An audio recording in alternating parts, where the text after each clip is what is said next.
I mean, what's Pro Football Focus doing? Last week they had Brady. This week they got Brady. We're literally doing it differently from everybody else. As a matter of fact, moving forward from this point on, I will not make reference to PFF. Ready to get into it? Yeah. All right.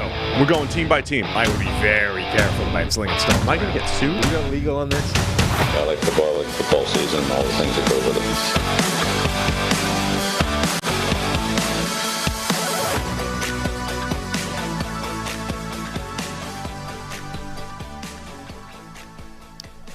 Brock Purdy is the perfect NFL quarterback, at least when it comes to wins and losses. That's what we learned last night. Brock Purdy cannot be beaten. The 49ers continued to roll, stomped all over the New York Giants on a, the standard Thursday night football kind of fare. Brad Spielberger back in the building with us today to talk through Thursday night as well as some interesting schematic developments this season. And then later on, we'll have Vic Troha, our medical expert, talking about the big injuries of the week, Nick Chubb, his prognosis, as well as Joe Burrow, and a very interesting debate or dilemma that the Cincinnati Bengals face heading into this week. How's it going, Brad? Oh, great. How you doing? Not bad at all. I find the Brock Purdy thing increasingly fascinating because he's now 8-0 as a starter. They can't lose with him. The offense rolls. No Brandon Ayuk, doesn't matter. Spread it around to a bunch of other people. His numbers are insane, and yet I still don't think we have any idea if he's even good. Yeah, I know. I saw you put that out and obviously had some backlash, and I tweeted last night that his turnover-worthy play of regression is going to come at some point, although I think I've been saying that for about 6 weeks, and he started for 8 of them. Not to take away from him, I do think his willingness to push the ball downfield probably is an upgrade over some 49ers quarterbacks of the past. But, I mean, there's hilarious stats everywhere you look. I was inspired last night when Deebo Samuel had the 3rd and 15 screen pass go for 30 yards. Which team, since Brock Purdy took over, which team leads the NFL in yards after the catch per reception when they are in 3rd and 7+? And a very unsurprising answer, it is the 49ers at about 7 yards. And then quickly, I thought, okay, well, is this because of low average depth of target? Is that why the yards after the catch are so high? They're not even bottom 10 in average depth of target on those throws. Kyle Shanahan is a master, and I want to pose the question that our old buddy Austin Gale tweeted out a little bit ago about a conversation between quarterbacks and Kyle Shanahan. He said, the only quarterbacks I'd choose over simply having Kyle Shanahan as my head coach / play caller is Patrick Mahomes, Josh Allen, Justin Herbert, Joe Burrow, Lamar Jackson, Dak Prescott, Trevor Lawrence. Do you agree? Is the list any longer than that? I mean, the list might be shorter than that, honestly. Obviously Patrick Mahomes is on that list. I mean, Josh Allen just showed his capacity to implode randomly against the Jets when all he needed to do was to, keep the ship straight and level. I don't know that Dak Prescott would be on the list. I think the list might be shorter than that. I mean, the numbers last night are absolutely insane. Brock Purdy made some good throws. Let's put that out first and foremost, right? He had 2 big-time throws, which might have been his first 2 of the year. Yeah, they were. So 2 big-time throws, that's something he doesn't always do. So let's give him credit for that. But people are going to lose their minds because he got a passing grade of 59 because by the time the game finishes, we forget the fact that on the first drive, he spent the entire drive almost intent on trying to throw an interception. Deebo and George Kittle had to make pass breakups as intended receivers on that first drive to save him from creating an interception from wayward throws. And then when you look at just sort of how the game was, his average depth of target in the game was 5.3 yards deep. We were hammering Justin Herbert and the Chargers last year for having an average depth of target of 6 point something, and his was 5.3. What was it? 70% of the yards were after the catch from his receivers. It was 2.28 second average time to throw is incredibly fast. It's this sort of perfect storm of Shanahan offense. And then right at the end, Brock Purdy makes a couple of nice throws. It's see, Purdy's great. 30 points, 300 yards, everything's good. Brock Purdy's the guy. And it's I agree with you that he does add value to this offense. It's not like he's just a passenger. I think that's what makes the discussion kind of interesting. But the degree to which he's propped up first before he adds the value is staggering. Yeah, like you said, we can highlight, look, the touchdown throw to Deebo Samuel, nice ball. I thought the throw down the left sideline to George Kittle, layered over a defender, it just missed. I think it was a linebacker that was reaching to try and break it up, was a great throw. And the throw to Ronnie Bell, the touchdown, the first one, he was retreating from pressure. You also should mention he got blitzed on about 85% of dropbacks last night. Wink Martindale was just teeing off on him, and so he obviously had to navigate that as well. But like you mentioned, he had 2, maybe 3 turnover-worthy throws on the first drive of the game. I mean, George Kittle did the seatbelt celebration after a beautiful pass breakup. That was hilarious. May have been the highlight of the game because it kind of got a little out of hand after that. But yeah, I mean, we're not trying to just totally denigrate him and take away from him. The 59 grade, I think, is borderline generous. He really did not, do all that great in that game. I mean, Kyle Shanahan said it himself in his post-game presser. He missed a bunch of things. He could have been better. Kittle kind of did too when he came on set to talk with the TNF post-game crew. So yeah, I do think at the end of the day, does Garoppolo make some of those outside the numbers throws? Does he navigate pressure as well? Maybe not. There is positive there, but it's incredible what Kyle Shanahan is able to do. Like you said, no Brandon Ayuk, who was, I think, our second highest graded receiver in the NFL through 2 weeks, and it just simply did not matter. Yeah, which was the same. I mean, remember week 1, his right tackle's getting annihilated by TJ Watt, and it didn't matter. This is the amazing thing with this offense right now, is that you can take absolute body blows to really significant parts of it, and it changes nothing. Brandon Ayuk being out, all it meant is that George Kittle, Deebo Samuel, and Christian McCaffrey were going to have great days. And I agree. This was not a particularly good game by Brock Purdy, relative to his standards. Forget how good he is in overall terms. This wasn't even a good Brock Purdy game, but the numbers were especially good, so we get this weird dynamic. I got to say, You say, you got some blowback from that tweet. That was a classic example of, I'm going to tweet this out.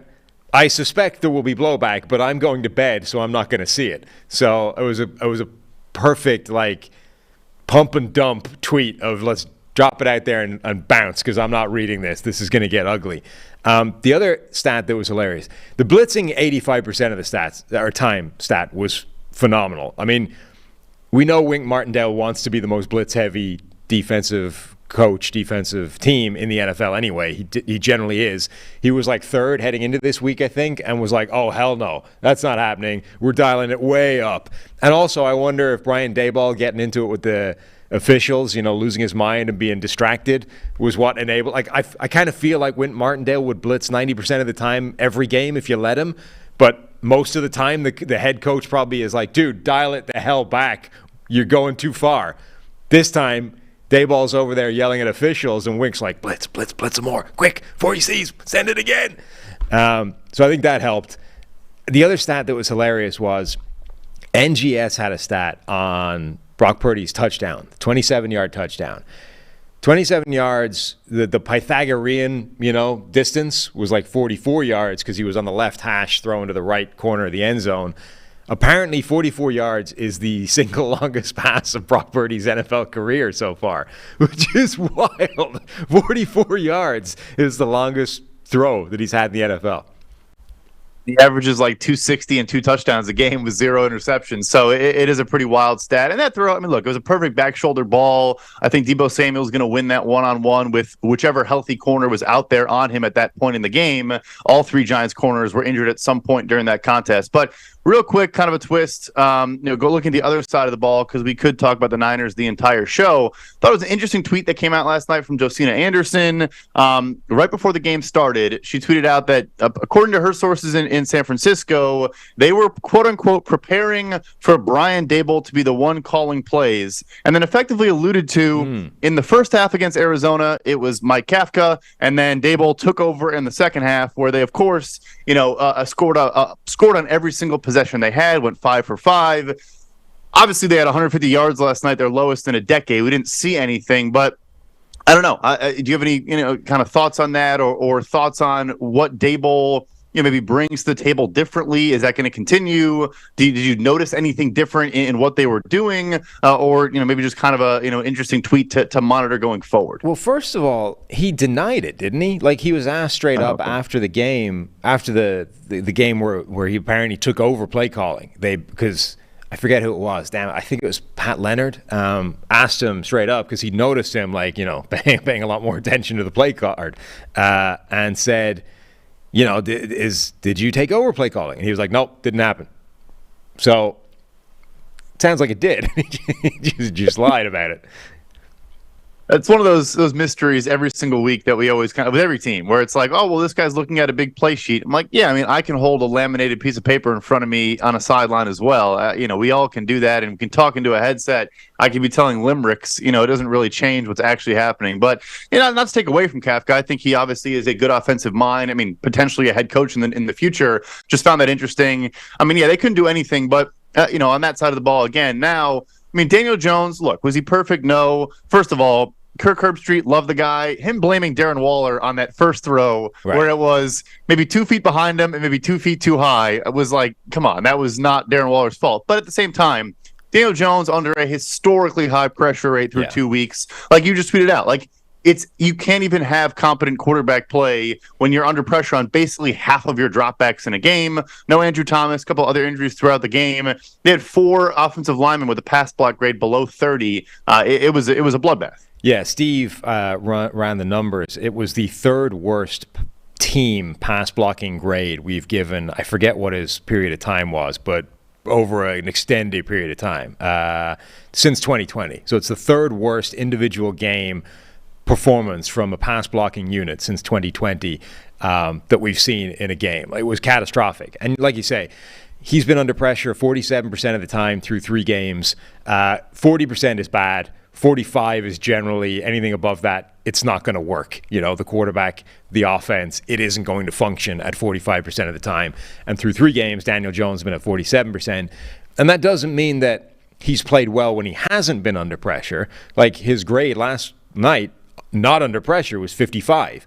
But there's a knock-on effect, right? When you're under pressure half the time, effectively, your brain doesn't switch off on the one play where you're not under pressure, right? You're essentially conditioned at that point to expect it, and that's when you start, seeing ghosts or anticipating the pressure that never comes, and it has that knock-on effect even on plays where you're actually not under pressure. So, look, I don't think Daniel Jones has played particularly well. I also don't think he's had any real chance to survive. Now, one thing Brian Daboll taking over play calling can do, if that's what's happening, is just with his weight of experience, I think he has a better idea of how to try and mitigate some of those problems, right? Like here's what we need to do when the offensive line is just getting absolutely wrecked. Like here's what the play call sheet now looks like. We're getting rid of this, and this, because it's not viable. Like that's straight out of the window. So I think he gives you the best chance to try and offset the problems, but he doesn't fix the problems, which is the Giants' biggest issue. And I think the biggest tell for me was they even highlighted it at halftime. They were talking about how last week against Arizona, they come out, I think it was one of the first plays of the entire first half. They throw that bomb to Jalen Hyatt, and it resets the entire game. You can't wait for Jalen Hyatt to run downfield last night. Like that's not, again, like you said, that's not in the playbook. He's an awesome player. Daniel Jones is not going to have the time. And I do agree, like you said, I think we underestimate if a guy's getting hit 80% of the time and getting, pressured half the time, he's going to have an internal clock that's extremely sped up, even if he is clean on some of those dropbacks. Last thing I'll say is just to go to RB value and all of that. Look, this is a game where not having Saquon Barkley as an outlet to just give it to him, let him make guys miss in space and run after the catch. Like Gary Brightwell actually had a couple of those on that touchdown drive they finally had in the third quarter. I think he had one down the left sideline for about 20 yards. But that is ignoring running, ignoring offensive line play, helping run, yada, yada, yada. That's the check down outlet is one of the biggest pieces of value there. And he just didn't have that either. Everything was about as bad as it could have been for Daniel Jones. I was watching using the Amazon, whatever they call it, the Prime feed, where you get the kind of all 22 view and the overlay graphics and all that kind of stuff. There was a play, I forget when it was, but I feel like it was in a similar time, start of the second half, to that bomb to Jalen Hyatt last week, right? And they had a formation where they had Jalen Hyatt in the slot on the left-hand side, and they had him matched up one-on-one with a safety, the way the 49ers deployed to align it. Because I think it was only, I think it was 12 personnel or something like that. It wasn't 11. So they had a heavy-ish personnel package and had managed to manufacture Hyatt in the slot, and it was one-on-one with the safety playing off coverage. And from pre-snap, you're like, uh-oh, here it is. They're doing it again. Like, this is the bomb. This is what they've been waiting for. And he ran the go, and he was open, and Jones never had a chance to get to it. Like, he had to – pressure came from the right-hand side. He had to try and, roll left, and at which point the bomb to the left is gone. There's no way he's going to be able to stop, pivot, turn his feet, get it out of the air again. And that was just like, that's the problems they're dealing with right now. Yes, a bomb to Jalen Hyatt might reset things and change the whole dynamic, but he doesn't have the time to get that out, right? The 49ers pass rushers yesterday. Javon Hargrave, PFF pass rushing grade 92.3. Nick Bosa, pass rushing grade 91.5. Eric Armstead, pass rushing grade 91.3. Javon Kinlaw, notable bust up until this season, pass rushing grade of 81.8. I mean, at least 4 guys just almost wrecking the Giants' offensive line at will. I would say, Daniel Jones has very little chance of getting things done within that system at the moment, and the Giants have very little chance of having success with the current dynamic as it is. Yeah, I know it's 3 games, but Javon Kinlaw does look like a different player. That'll be fun to monitor through the rest of the season. He really does look like that burst is back. The reason he got taken top 15, you're kind of seeing why on tape. Daniel Bellinger, if I'm him going into a potential franchise tag, I would argue for the offensive line tag, I think. I would say, clearly I'm not a tight end. I am a right tackle with eligibility to catch the ball, but I never actually run routes. And I think he's a pretty good player, too. But, matching up one-on-one with Nick Bosa where you're outside of him is going to lead to sacks and borderline safeties pretty much every time. But that's the one thing I would say, now with a healthy Wan'Dale Robinson back and Jalen Hyatt, if you have a game like this, throw them 10 screens. Maybe that's one adjustment because they aren't just downfield threats. They also can be shifty with the ball in their hands. But again, I mean, Fred Warner and Dre Greenlaw, Oren Burks had a great game. There was nothing they could do at any level of the field last night. No, they were overmatched on both sides of the ball, and the game went pretty much as you would expect it to do. We saw it all play out. September's been rough for the Giants, but it doesn't have to be rough for you. The most important task on your September checklist should be securing your family's financial future, starting with life insurance. Fabric by Gerber Life makes it quick, easy, and affordable to protect your family so you can get back to enjoying life, unless you're the Giants. Fabric was designed by parents for parents to help you get a high-quality, surprisingly affordable term life insurance policy in less than 10 minutes. Fabric has flexible policies that fit your family and your budget, with quality policies like $1 million in coverage for less than $1 a day. Get your personalized quote in minutes, and then apply when it's convenient for you. It's all online, and on your schedule. You could go from start to covered in less than 10 minutes with no health exam required. Join the thousands of parents who trust Fabric to protect their family. Apply today in just minutes at meetfabric.com/PFFNFL. That's meetfabric.com/PFFNFL. MEET fabric.com/PFFNFL. Policies issued by Western Southern Life Insurance Company. Not available in certain states. Prices subject to underwriting and health questions. All right, Brad. One of the biggest kind of schematic trends in today's NFL has been this approach by defenses to adopt, the Vic Fangio type of schemes and go to all those too high coverage shells and try and essentially take away the deep shot, the explosive play that have been so prevalent in the league for the last few years. You've done some interesting work in terms of how offenses are trying to fight back and whether or not it's working. So we obviously know that the too high shell, defense is increasing more and more, which in theory means the middle of the field is open, and therefore you should attack that area. There's been plenty of data, plenty of research about how it is efficient to throw the ball over the middle. One great article by former PFF intern Tage Seth kind of called it the NFL's equivalent of the three-point shot and things like that. But he also then highlighted in that article how the efficiency of that play has been going down in recent years, despite the fact that you'd think intuitively, because of too high shells, it would go up. And our data, it's 2 weeks, sure, but our data reflects all of that again. So looking at just the window of 2018 to 2023, in the first 2 weeks of those seasons, again, some sample stuff, but nevertheless, the lowest league-wide passing grade between the numbers is last year and this year. The lowest big-time throw rate between the numbers is last year and this year. Right now, so far this season, 7.7 yards per attempt throwing between the numbers is the lowest of the last, that sample by almost a half yard. And there's the fewest first downs thrown between the numbers this year by 60, like a pretty massive number. That's about 500 on average for the prior years, 440 this year. So it's just, it's really crazy to kind of figure out what is the counter to what defenses are doing. They're trying to prevent all the deep shots. They're taking away the explosives. And you would imagine throwing over the middle of the field is one way to accomplish a counterpunch. And in fact, the opposite is true. Last thing I should mention, though, the highest rushing grade in the first 2 weeks is this year. So, running might be back. And this is despite Miami absolutely blowtorching the NFL in those middle of the field situations. Like, Miami is skewing that positive, and it's still low. That's how the league-wide trend is headed at the moment. I think this is really interesting because, like, you're right, like the Kyle Shanahan, all those coaches from that play caller series that Jordan Rodriguez did on The Athletic, you hear them all talk about there's no like answer, right? All you can do is to attack one thing and then something else comes over to fix it, and then that opens up another hole somewhere else, and it's this constant chess battle where something is always open. You just got to find it. It's impossible to shut down everything. But the flip side of that means, you can always stop what is currently the biggest thing attacking the NFL, right? Explosive passes are everywhere. Well, we can stop that, but it's going to open up some other things. Where I think this is really interesting is the obvious thing that it's opened up is that attacking the middle of the field thing. When you hear people a lot of the time talk about this idea of middle of the field open or closed when it comes to safety alignment, right? Middle of the field closed being there is a safety in the middle of the field. You therefore don't attack that area.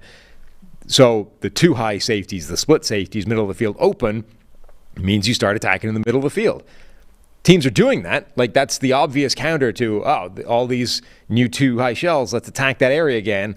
But it isn't having the success that they thought it would. So for the first time in quite a while, like, defenses are actually winning. Defenses are on the front foot for a change in a way that hasn't happened for, God, like, when was the last time that was the case? The start of the Seattle cover 3 type of systems?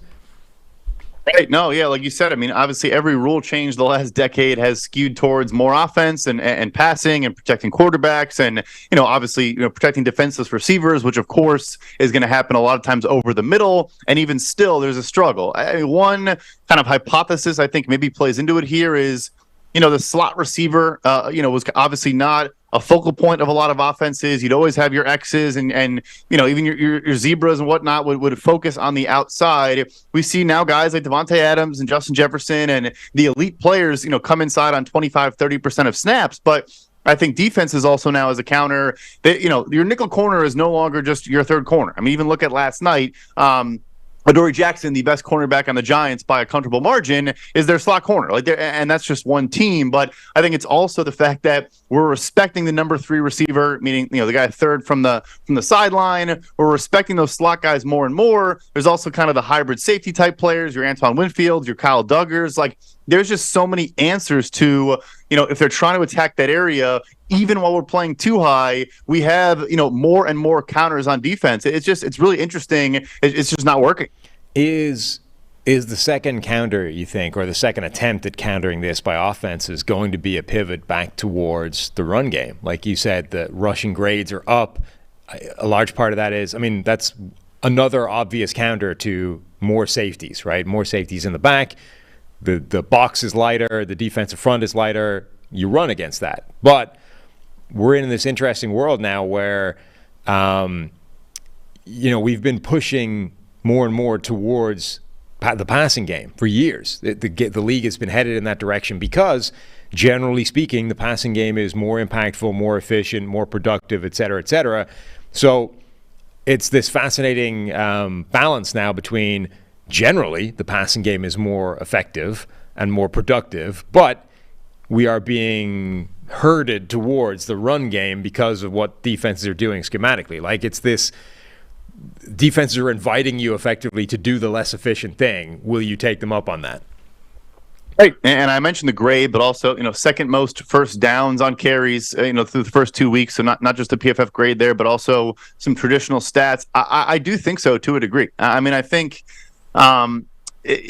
like you have to do something to just, like you said, get more players in the box or force defenses to maybe play more base by going 12 personnel. But that's the thing too, though, is you look at a lot of teams are just staying in nickel against 12, and it doesn't matter. The Bills obviously went from dead last in 12 personnel last couple of years. They're now, I think, top 5 in the NFL with a lot of Dalton Kincaid and Dawson Knox. That's just, again, one team. But you watch their film, teams aren't they're staying in nickel. Like they don't care. What personnel the offense is showing. So I would imagine so. I think you are going to see more running. It's just there's so many kind of factors at play here too. I think interior defensive line play is better than interior offensive line play, in a skewed range as well. So it's hard to run between the tackles, which obviously is where you would want to attack.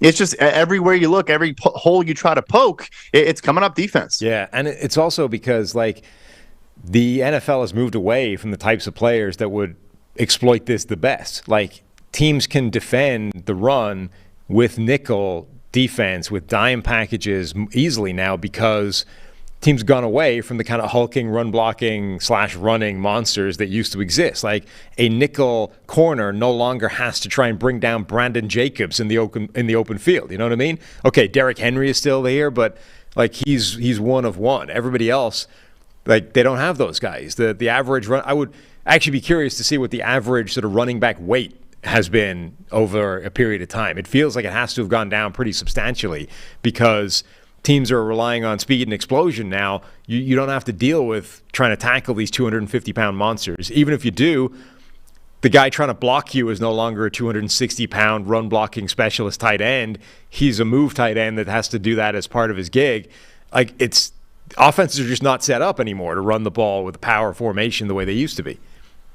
Yeah, I think when Brandon Jacobs and Mike Tolbert retired, the average weight of running backs went down by about 10, 15 pounds. So, it's true. And the tight ends thing is one last kind of, thought as well. Obviously been some injuries there to some of the best tight ends in the NFL. And, Brock Bowers is coming. There are some guys coming. But right. I think that is also, we're going to continue to see a push towards, if you can find, in theory, one of those special tight end type players, can you have that as a counter? But to the Bills example, Dalton Kincaid is just being treated as a tall slot receiver. He's not even being treated as a tight end. So it's so hard to find, like you said, a guy who is 250, who can block, and then also can be an effective pass catcher. It's just that's probably one counter. I think those guys continuing to try to find that type of athlete, convincing more, Kelvin Benjamin types to eat more Popeye's biscuits, as Booger McFarland said, and beef up the tight end level. That could be a counter, but they have to be good in both areas. And that's asking, you're finding rare athletes when you're finding players that can do that. Yeah, it never seemed to be a difficult ask to get him to do that. So I think that's probably doable. Where are you in terms of, is this a good or a bad thing? Because the league seems to have been actively pushing for offense, rule, all the rule changes, points, yards, everything. Now the defenses have actually found a counter and are winning again for a bit. Is this good or bad? I'm not going to say it's bad. I'm not a baseball guy, but I think it's borderline sad that they had to ban the shift because they were just our sport, I'm going to be mean now, our sport was already the most boring sport on the planet Earth, and now it's even more boring. So we're going to literally ban players from standing in a different spot on the field. The NFL can't go that level. That would just be kind of pathetic. But I think it's okay. I think you're just asking for more, creativity and ingenuity and doing different things and finding new ways to win. I think we'll get there. But we already have, of course, seen, Atlanta, Baltimore, New England to a degree, pivoting back to a different style of offensive approach. I think that's just going to have to continue. And just teams get more efficient in doing some of those things, finding those athletes. But yeah, right now defense is winning, which is cool to see considering the cards have been stacked against them for so long. I feel like it's definitely a good thing. I mean, this game is so interesting, it's so intriguing because of that chess battle that we talked about, right? That, offensive coaches are in a room knowing that they can't cover everything. They've got to find the thing that they can't cover. And defenses are in the other room knowing that they can't cover everything and that they have to try and take away what the most important thing is or force them to do something else.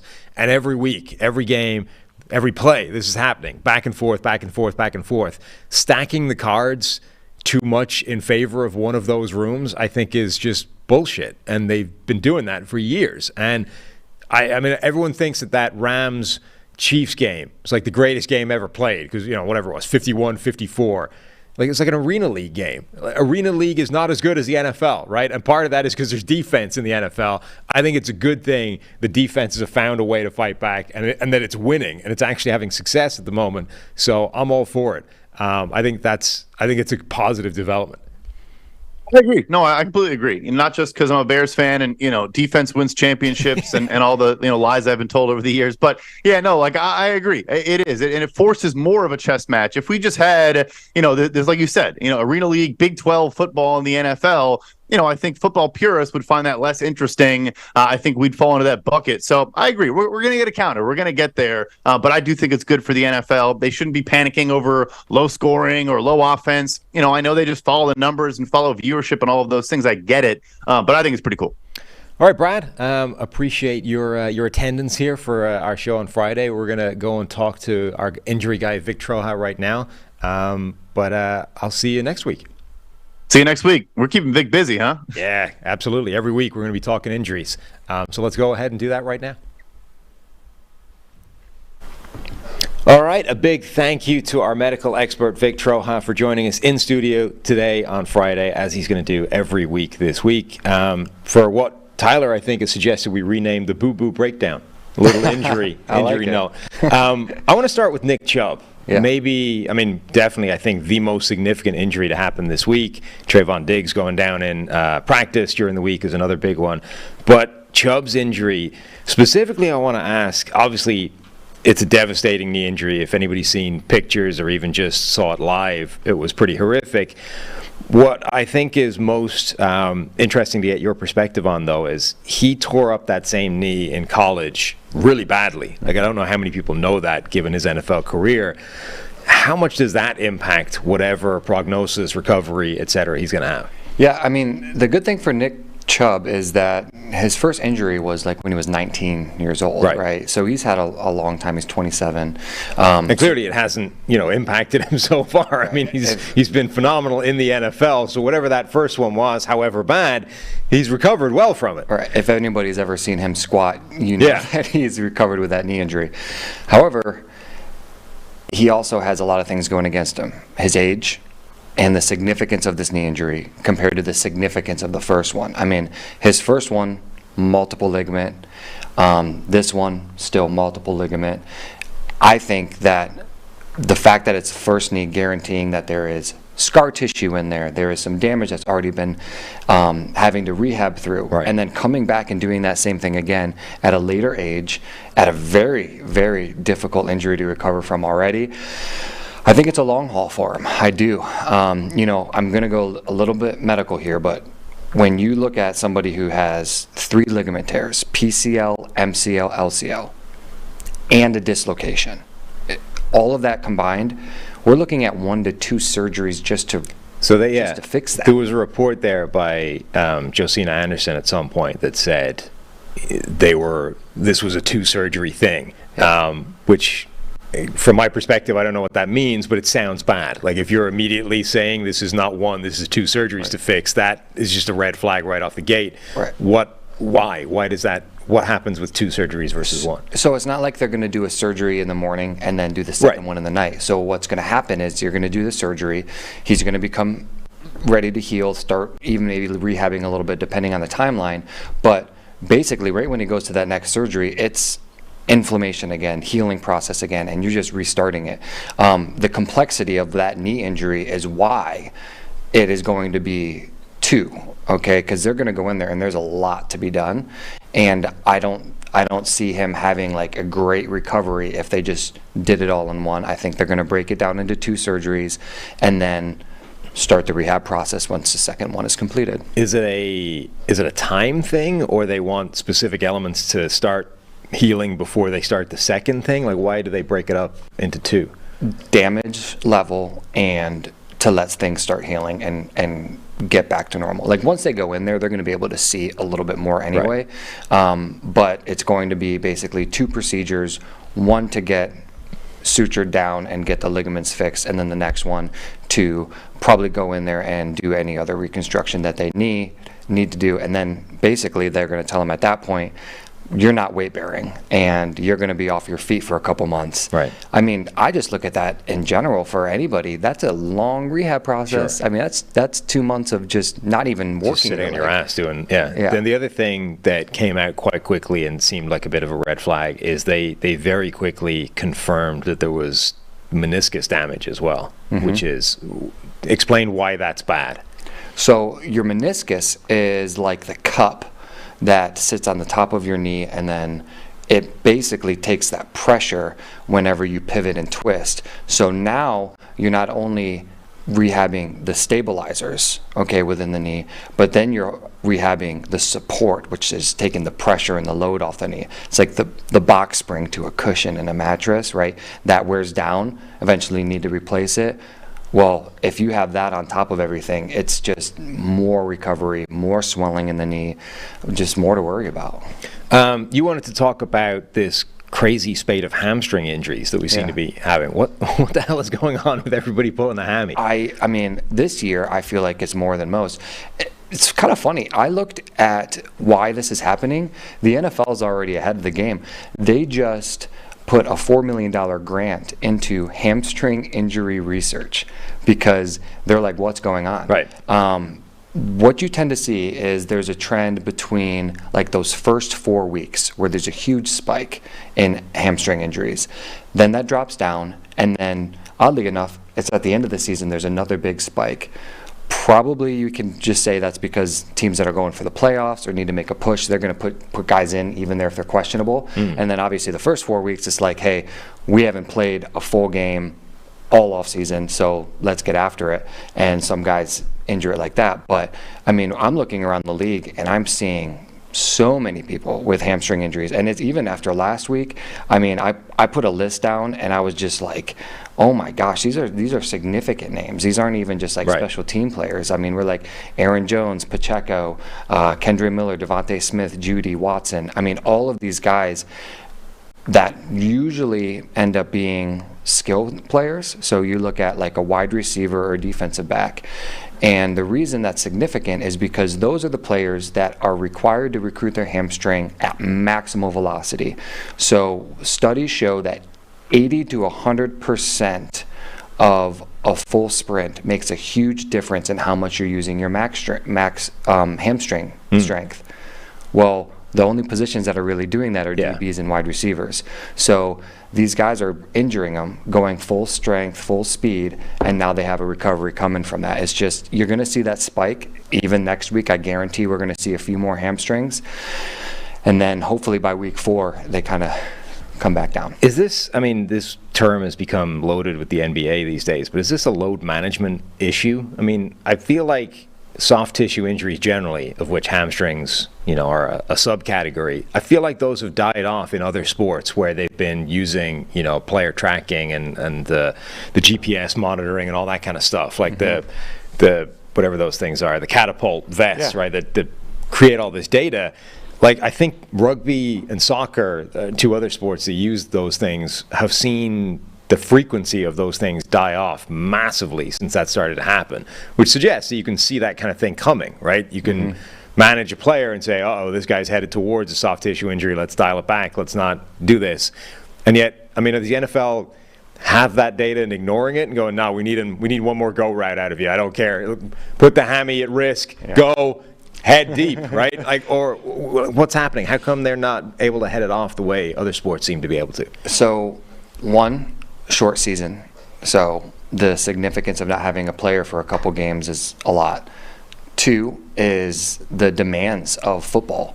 You think about a football play averaging like 3 seconds or whatever, you're doing sudden stop to go. Right. And I mean, we're like talking about cuts, breaks, and you're on full speed. So the likelihood of that happening really increases in football just because of the sport itself. And then the other thing I think that is really difficult is it's a violent sport too. And a hamstring tweak for some of these guys, they might not even recognize like that it's that significant until they really go to stride out.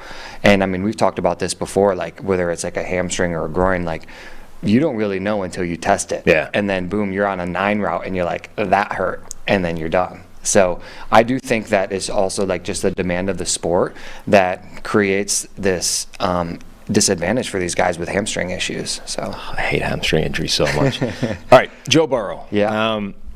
Obviously, the saga with Burrow, he'd already had something wrong with that calf because there was a sleeve on it, tweaked it right at the start of training camp, sat out the entirety of training camp preseason, ready to go by week 1, and then last week he aggravates it again. Mm-hmm. So now we're in this world where nobody knows if he's playing this week. The Patriots signed Will Grier off Cincinnati's team, so they lost a quarterback that could potentially go if Burrow isn't going to play. But number one, I guess, how bad is this? Like, what needs to happen? And is this, because I've seen it essentially suggested that he's probably going to play, and that just means he can't move effectively. Right. Is this now on him to avoid making it worse by having the sort of self-discipline to basically stay planted in the pocket and not do anything on that calf? Because that sounds very difficult to do. Yeah, and you can't tell a quarterback in a competitive situation, like, stay in the pocket, just get hit if you have an opportunity. Like, you're now a sitting duck. You're an immobile target. You can't get out of trouble because you'll make your calf worse. Yeah. So on my soapbox, just a little bit about this situation. One, when we heard about his injury and it was reported as like a grade 1 calf strain, it wasn't. Not if they held him out that long, and not if it's still lingering. So there's an issue in itself. 2, of all the research out there, nothing says that if you have like a grade 2 or grade 3 calf strain, that sitting out 1 week is going to do anything.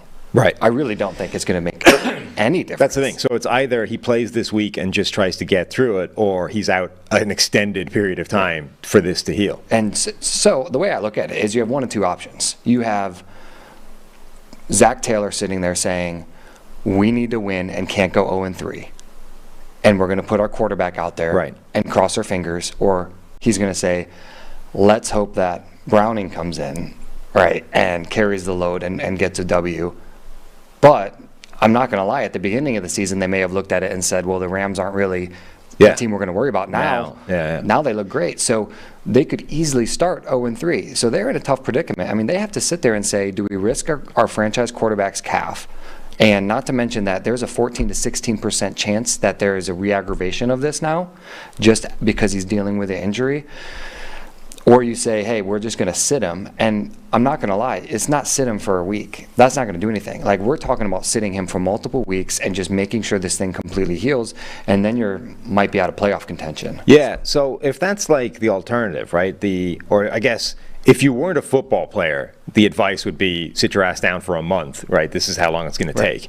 Now, but because he's a quarterback and the Bengals are 0-2 and they need him on the field, there's a pretty good chance that they're going to send him out there and say, everyone knows you're dealing with this, make the best of it, good luck, right?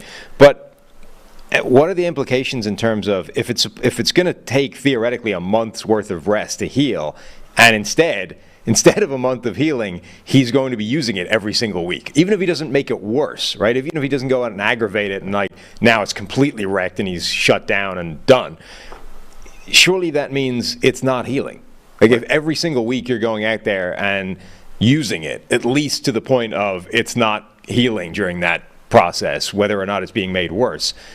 How long, I mean, does this just is this now, Joe Burrow is now hampered for the rest of the season, or is your body somehow able to adapt and overcome and it will heal, it's just going to take 3 months instead of 2 months, or whatever? Yeah, I mean, you welcome his healing into the offseason. It's right now, it's going to be maintenance. So hopefully it doesn't get worse. Probably not going to get a ton. But theoretically, if they put him out there this week because they need Joe Burrow and he needs to be playing, otherwise the Bengals season is done. This isn't going away this year. This is something that's going to be with him for this season. I do not see it going away because his rehab is going to be intermittent. It's going to be 5 days, and then that's going to sting for the Bengals when they're trying to manage a quarterback's load during practice and prepping for a team, and then say, well, we don't want him on there to re-aggravate it, and then you send him out there on Sunday and just cross your fingers.